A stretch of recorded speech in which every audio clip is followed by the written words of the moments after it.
"2013 is a year unlike any other in the city of Detroit's 312-year history. Decades of disinvestment, white flight, a shrinking auto industry, neglect, corruption, and kicking the can down the road on tough decisions all combined to create our urban crisis and pave the way for the arrival of an emergency manager. Can I get the job done? I am highly motivated. I am all in. A judge ruled the city of Detroit is indeed bankrupt. The decision in federal court in November simply validates the reality Detroiters have been living with for years now. There's too much crime, too many abandoned buildings, and too few jobs. Across much of the city, streetlights don't even work.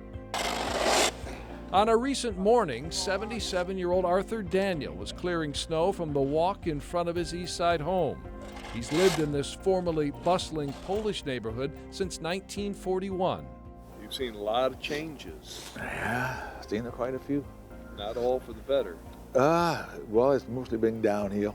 But that's all supposed to start changing in the new year. I am simultaneously excited and exhausted just when I think about what's going to happen in 2014.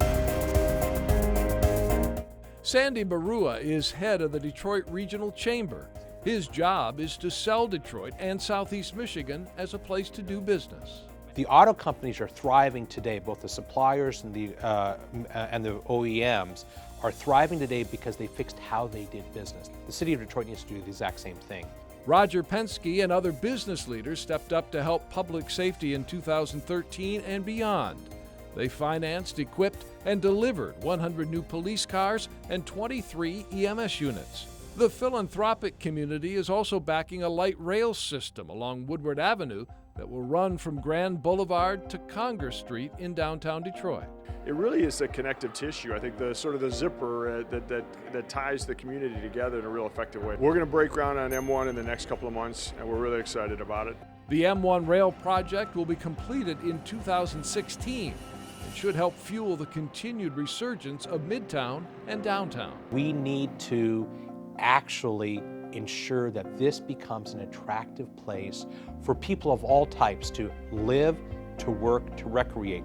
There is a movement internationally to cities, and Detroit needs to get its fair share of that kind of urban desire that is out there. The activity taking place isn't far from where Arthur Daniel lives, and he's noticing the change. No one has actually moved in or out of this neighborhood in a good number of years, but to see it building up around the corridors, it's good. It's a good sign. Mm-hmm. And then I think once you get shopping back, you got the city back. But despite pockets of renewal, the change isn't going to happen overnight. Daniel's home, right across the street from the vacant and vandalized St. Alberta's School, is the only one left on his block. It used to be a magnet in itself, that school, and then we went into an adult training center. That helped a little bit for the early years, but now it's just me and the pheasants.